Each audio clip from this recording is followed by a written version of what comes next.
السلام عليكم ورحمة الله وبركاته. أهلا بكم في قناة هدى سويت. ازيكم يا حبايبي؟ عاملين ايه؟ وحشتوني وحشتوني وحشتوني من الفيديو اللي فات. أول حاجة كده وقبل ما نعمل أي حاجة انزلي يا حبيبة قلبي صلي على النبي في الكومنتات عليه أفضل الصلاة والسلام، وحط اللايك عشان انتوا بتتفرجي على الفيديو وبتنسي تحطي اللايك. النهاردة عندنا شغل كتير، ربنا يعيننا ويقوينا يا رب. أول حاجة معانا التورتة دي، كانت صاحبتها مستعجلة عليها، فدي أول حاجة عملتها. أنا كنت لسه جاية من بره وابتديت اشتغل فيها على طول. كنت بجيب شوية طلبات الصبح، وجيت الصبح كده عملتها، يعني سلمتها كده على بعد الظهر. خلصتها وحطيتها في التلاجة شوية، وجت خدتها على طول. بس انا قلت لها لازم تحطيها في التلاجة شوية قبل ما تقطعوها وتاكلوها. كده عملنا التورته بتاعتنا، حطينا الطبقات وهنبتدي نجلس التورته بتاعتنا. هي ما خدتش وقت خالص الحمد لله. بحط كمية كريمة كده كويسة فوق التورته بالراحة خالص. انت ممكن تحطي الكريمة في كيس حسب طبعا الطريقة اللي انت بتحبي تشتغلي بيها يا حبيبة قلبي. جربي الطريقة دي والطريقة دي والطريقة دي، واحسن طريقة تمشي معاكي استخدميها، ملكيش دعوة بحد ولا بكلام حد. انت الطريقة اللي تريحك استخدميها. يعني انا جربت كذا طريقة، وبصراحة الطريقة دي اللي مشيت معايا. بعمل كده بعد ما عملت على جوانب التورته بتاعتي، بعمل بالسكرابر المشرشر. لقيت في حته عايزه كريمه بحط لها، لقيت في كيكه كده بارزه مني، يا اما بدوس عليها بالاسباتولا بتاعتي، يا اما بشيلها بالسكينه وبكمل عادي خالص، عشان خاطر التورته بتاعتي من بره يبقى شكلها حلو. اهم حاجه ان الشغل بتاعك الفينش بتاعه يبقى حلو مفهوش عيوب، عشان خاطر هو ده اللي بيلفت نظر العميل للشغل بتاعك. يعني ما ياخد منك مره على مره ويلاقي الشغل بتاعك فيه عيوب وشكله مش حلو، طبعا مش هياخد منك. انما لما ياخد منك ويلاقي كل مره الشغل بتاعك بيبقى احسن من المره اللي قبليها، طبعا بيطلب منك انت ويفضلك عن اي حد. وقبل اي حاجة طبعا الطعم، لازم تستخدمي خامات كويسة، يعني ما تسترخصيش بالله عليكي عشان خاطر الحاجة يبقى طعمها حلو.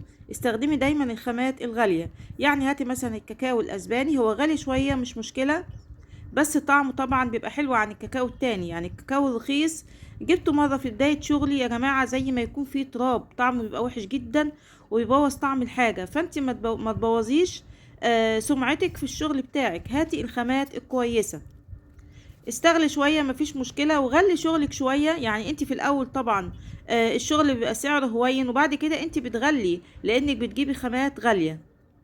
عملنا التورته بتاعتنا دي نص فانيليا ونص شوكولاتة. طبعا انا علمت على القاعدة تحت مكان الشوكولاتة والفانيليا عشان ابقى عارفة وانا بحط الصوصات اللي فوق. وبعد كده عملت روزيتات كده في النص، شكلها كان حلو قوي. وهنحزم التورته بتاعتنا. عملنا التورته دي من فوق نص جناش شوكولاته ونص التاني كراميل، صوص الكراميل، في ناس كتير بتحبه. افرده كده بالاسباتولا بتاعتي زي ما قلتلك يا حبيبه قلبي. اشتري الخامات الغاليه، ما تسترخصيش. انت ممكن تسترخصي في الادوات عادي، الادوات هتمشي معاكي، وقت ما تبوظ تجيبي غيرها. انما الخامات لا، لازم تجيبي خامات غاليه عشان خاطر طعم الشغل بتاعك يبقى حلو ويعجب الناس ويلفت نظر الناس ليكي، يبقى في فرق بينك وبين الناس اللي حواليك. عملت هنا، حطيت على الروزيتات اللي انا عملتها كريسبي بني كبير، وبعد كده عملت خطوط كده بالجناش على الكراميل اللي شكله كان تحفة. وهجيب كده اللي هي الشوكولاتة رولانا دي، هجيب واحدة اقسمها 2 واحطها على الجزء اللي قدام الفاضي ده. الشوكولاتة دي طعمها حلو قوي. طبعا هي كانت الاول ارخص من كده شوية ودلوقتي غليت. انا بجيبها بالكيلو، والله ما فاكرة كنت جايبة الكيلو بكام، بس هي طعمها حلو قوي. وهنا انا كنت عامله شوكولاته بيضه كده في المولد، مولد السيليكون، وحطيتها برضو شكلها حلو. هعمل بس كده بالجناش على صوابع الشوكولاته اللي هو الفروتس دوت. وكده خلاص تبقى خلصت التورته بتاعتنا. دي اول حاجه عملناها النهارده في شغلنا، ودي اول حاجه طبعا سلمتها بدري، حطيتها في التلاجة، حطيتها في كرتونتها وحطيتها في التلاجة عشان وقت ما تيجي صاحبتها تاخدها على طول. كده انا حطيتها في التلاجة وسلمتها زي ما قلت لكم كده على بعد الظهر. وهبتدي بقى في الشغل التاني اللي احنا هنعمله. ده اوردر عيد ميلاد، تورته في الصينيه الوسط المستطيله، وعرض اللي هو 5 قطع جاتوه، والتورتيه الصغننه، هي كانت صاحبه الاوردر طالبه كده. الصينيه دي بنحط بنعملها ازاي؟ 500 جرام دقيق اسبونج، على نص كوبايه ميه، على معلقه محسن جل صغيره، وخمس بيضات لو البيض كبير، 6 بيضات لو البيض صغير. دايما بقول يا جماعة لو البيض كبير عادي بنحط على 100 جرام اسبونج بنحط بيضة. لو البيض صغير بتزودي على المقدار بتاعك بيضة. يعني لو هتعملي 500 جرام بتحطي 6 بيضات، لو البيض صغير. البيض كبير بتحطي على كل 100 جرام بتحطي بيضة. فهنا انا حطيت 6 بيضات، كان البيض بتاعي صغير، يبقى 500 جرام دقيق اسبونج، وحطينا 6 بيضات ونص كوباية مية ومعلقة محسن جل صغيرة، وضربناهم في العجان لحد ما ادانا قوام زي قوام الكريم شانتيه كده. وقسمت المقدار بالنص، حطيت نصه، وبعد كده حطيت على النص التاني معلقتين كاكاو اسباني خام. المهم تدخلي الكاكاو عشان خاطر بيكتل، وتضربيه برضه وتحطيه في بقية الصينية بتاعتك. قطعنا الطبقات، على ظبطنا المنشار على رقم 8. انا دايما بشتغل برقم 8، الا في العروض ممكن اعمل واحدة على رقم 8 واحدة على رقم 7 عشان خاطر تبقى عالية وحلوة. الكريمة هنا انا هعملها كلها بيضة، يعني انا حطيت كاكاو في الاسبونج، عملت الكريمة كلها بيضة عادي خالص، بيمشي الحال يا حبايب قلبي، لان الكاكاو غالي، فانت بتحاولي توفري شوية في الخامات بتاعتك، بتوفري وانت بتشتغلي، مش بتجيبي خامات رخيصة، لا انت بتجيبي خامات غالية. بس لما بتيجي تشتغلي زي كده عادي، لما تعملي الكريمة كلها بيضة عادي خالص. انما طبعا لو صاحبة الاوردر طلبت ان الكريمة تبقى شوكولاتة بتعملي لها اللي هي عايزاه. هنا بعد ما عملنا الثلاث طبقات بتوعنا زي ما انتوا شايفين، بسم الله ما شاء الله التورته بتاعتنا عالية، طلعت عالية وجميلة بصراحة. انا بطلع التورته دي ب 300 جنيه عشان خاطر حبايب قلبي اللي بيسالوني على الاسعار. تورته في الصينيه الوسط المستطيله بطلعها ب 300 جنيه، انما لو حطيت عليها صودا او فاكهه بتغلى طبعا عن ال 300 جنيه. هنا انا ظبطت جوانب التورته بتاعتي عشان خاطر في التجليس ما تغلبنيش وما تاخدش كريمه كتير. يعني لما تلاقي الجوانب بتاعه التورته مش مظبوطه اعمليها بالسكينه عشان خاطر ما تاخدش كريمه كتير وتبقى سهله عليكي في التجليس. بتاخدي حاجات بسيطة يعني، ما بتاخديش حاجات كتيرة يعني. القعدة اللي انا شغالة عليها دي 30 في 30، والتورتة في الصينية الوسط المستطيلة. واحدة واحدة كده بتجلسي التورتة بتاعتك، بتاخدي من فوق وتنزلي على جوانب التورتة. طبعا تجليس التورت المدهنة بعلم على مكان الشوكولاتة. تجليس التورت المدورة سهل كتير خالص عن التورت المربعة، بس احنا مش هنقول للزبون لا، الشغل اللي بيجي لنا احنا بنشتغله. اهم حاجة تخلي الفينش بتاعك حلو عشان خاطر لما تنزلي على الجروب يلفت نظر العميل ويشوف الحاجة شكلها حلو. وطبعا يا حبيبة قلبي التصوير التصوير التصوير اهم حاجة، تهتم جدا بتصوير الشغل بتاعك، تكون الصورة شكلها حلو وتكون الاضاءة حلوة عشان خاطر التورته تطلع حلوة وتلفت نظر اللي هيشوف الصور بتاعتك، عشان لما تنزلي على الجروب يبقى شكلها حلو. يعني يا ريتك لو انت حتى التليفون بتاعك مش حلو، خدي تليفون جوزك، خدي تليفون ابنك، خدي تليفون سلفتك، صوري بيه بس، عشان خاطر اهم حاجة الصورة، عشان هي اللي بتخلي الناس تشوف الصورة حلوة على الجروب وتطلب منك. عملت الجوانب بتاعة التورته بتاعتي بالسكرابر المشرشر. بعد كده طلعنا على فوق باي اداه بقى انت بتحبي تشتغلي بيها، بتدخلي كده من جوه لبره، وبعد كده تظبطي التورته بتاعتك من النص. وزي ما قلت لكم كتير، لو حسيتي انها مغلباكي يا اما بتبلي الاسباتولا ديت بميه سخنه، يا اما بتمرريها كده على البوتاجاز عشان خاطر بس ايه لو الكريمه بتاعتك مغلباكي. كده انا خلصتها. اهم حاجه امسح القاعده بتاعتي قبل ما احطها في التلاجة، واحطها في التلاجة شويه وبعد كده اطلعها اشتغل فيها. يعني لو وراكي حاجة اعمليها وبعد كده طلعي اشتغلي التزيين بقى، الفينش الاخراني ده يعني ما بياخدش وقت. وراكي شغل بيت، وراكي حاجة اعمليها، وبقوا يعني اصحي من النوم جلسي التورت بتاعتك والشغل بتاعك وحطيه في التلاجة. والتزيين ده خليه بعد ما تخلصي اللي وراكي وتروقي مطبخك وتفضي وتقومي تزيني. انما لو طبعا الاوردرات مطلوبة بدري بتخلصي حاجتك ورا بعضيها. هنا انا بشوف مكان الشوكولاته فين والفانيليا فين. انا هعمل التورته دي اللي هو الفور سيزون، بتطلب كتير قوي يا حبايب قلبي، يعني سواء التورته مربعه او التورته مدوره بصراحه بتطلب كتير، هي كمان بيبقى شكلها حلو.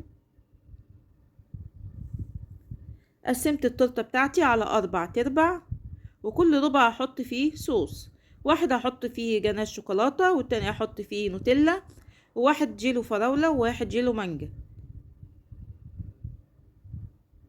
بعد ما عملنا الدريبات بتاعتنا بتعملي الدريبات الاول، وبعد كده بتعملي الروزيتات بتاعتك حوالين التورته من فوق، وتحزمي التورته بتاعتك من تحت. كنت في بدايه الشغل كنت بنسى كتير اعمل الدريبات، وابتدي اشتغل على طول. طبعا كلنا في بدايات الشغل بننسى حاجات كتير، لكن بعد كده الحمد لله الواحد ما بقاش ينسى. وكنت انسى دايما لو هعمل تورته مش عليها صوصات، كنت انسى احط الصوصات من جوه، وارجع تاني اشيل الطبقات واحط الصوصات، وارجع تاني احط الطبقات.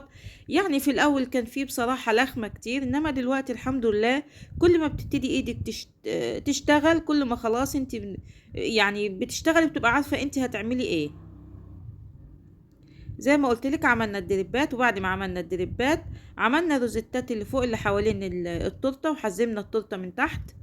وكل ربع بقى الدريبات بتاعته هنحط فيها الصوص اللي احنا الصوص بتاعه يعني. شكلها تحفه وبتطلب كتير، جربيها كده واعمليها واعرضيها. انا عارفه ان انتوا كلكم شاطرين واشطر مني كمان، ربنا يحسن ما بين ايديكم ويرزقكم يا رب، ويرزقنا جميعا. حبيبة قلبي اللي وصلت لحد هنا، لو انت نسيتي تحط اللايك زي ما انتوا على طول بتنسوا، انزلي بالله عليك يا حبيبة قلبي حط اللايك، عشان اللايك هو اللي بيخلي الفيديو يترفع. واكتبي لي كده كومنت حلو من عندك، وادعي لي دعوة كده حلوة من قلبك، ربنا يخليكوا ليا. وحبايب قلبي المشتركين الجداد اللي شرفوني ونوروني، ربنا يخليكوا ليا ولا يحرمنيش منكم ابدا يا رب، شرفتوني ونورتوني بجد. وادعوا لي كده القناة تكبر بيكوا وليكوا يا رب. واي حاجة انتوا عايزينها اكتبولي بس في الكومنتات، وانا الحمد لله برد على الكومنتات كلها. حطينا هنا في الجزء الجناش الشوكولاته اللي انا عاملاها في المولد السيليكون. انا ببقى عامله كميه وشايلاها وبقوم حطاها على طول على التورت، بتسهل عليا يعني ما بتاخدش مني وقت. حطي بقى اللي انت عايزاه، التزيين اللي انت عايزاه حطيه، يعني مش لازم تحطي ده بالظبط، حطي اللي انت عايزاه. انا كل مره بعمل الفور سيزون دي بحط فيها تزيين مختلف عن المره اللي قبليها، عشان حتى لما انزلها على الجروب الناس تحس ان في اختلاف. وكتبت هنا اسم الولد صاحب التورته على الشوكولاته، وحطيتها في نص التورته، وكان شكلها تحفه والحمد لله عجبت صاحبتها قوي. جينا هنا بقى للعرض اللي هو التورته الصغيره مقاس 16 طبقتين، ومعايا 5 قطع جاتو. العرض ده بطلعه ب150 جنيه، وبرضه شغال حلو قوي معايا وكل شويه بيطلب. طبعا الجاتو بتاعه بيبقى قطع صغيره كده عن اللي احنا بنعمله المعتاد يعني. هنا انا كان عندي بواقي سبونج، كان صاج 30 في 40، كان فيه بواقي سبونج مش بواقي متقطعه يعني، لا بواقي كان تقريبا نص الصاج. فعملت طبقتين كده من طبقتين صغيرين يعني رفيعين. وهعمل هنا هيطلعني تقريبا يا ربي انا مش فاكره، ست قطع جاتو تقريبا او 8 مش فاكره، هنشوف دلوقتي. هو هيطلع لي حوالي 8 قطع جاتو. هطلع هحط ال5 في العرض اللي احنا هنعمله، والثلاثه التانيين الاولاد هياكلوهم. الف هنا وشفا يا رب. مفيش حاجة عندنا بتترمي يا حبيبة قلبي، ولو انتي من الاولاد مش هياكلوه انتي ممكن تنزليهم، تعملي جنبهم مثلا قبين، تعملي جنبهم اي حاجة وتنزليهم فوري وهيطلعوا باذن الله. المهم يا حبيبة قلبي ما تبيتيش عندك حاجة في التلاجة، يعني كل ما تنزلي الحاجة بدري هتطلع بدري احسن ما تبات عندك في التلاجة. الا لو صاحبة الاوردر نفسها بقى بيتت الاوردر بتاعها مفيش اي مشكلة، انت كده هنا مالكيش دعوة، هي اللي طلبت الاوردر بتاعها يبات. دي تورتة العرض اللي هو اللي معاه 5 قطع جاتوه. دي بتبقى مقاس 16، بعملها طبقتين، طبقة على بظبط المنشار على رقم 7، وطبقة بظبط المنشار على رقم 8، عشان كده طالعة عالية زي ما انتوا شايفين. والقاعدة بتاعتها الصغيرة اللي هي اللي محطوطة عليها بتبقى عالية شوية، عشان تدي للتورته بتاعتي تبقى عاليه كده. طبعا انا جبت التزيين بتاعها على طول عشان خاطر الفيديو ما يطولش عليك وتزهقوا يا حبيبة قلبي. وبعدين تجلسها عادي وهي معروفة يعني انا ما حشيتهاش من جوه لان هي عليها صوصات من بره. وكده يبقى يومنا خلص والشغل بتاعنا خلص. يا رب يكون عجبكم، اكتبوا رأيكم في الكومنتات يا حبايب قلبي. ده كده الاوردر بتاع اللي هو التورته والعرض. طبعا التورته الاولانيه طلعت، وان شاء الله نتقابل مع بعض في فيديو جديد. مع الف سلامه حبايب قلبي.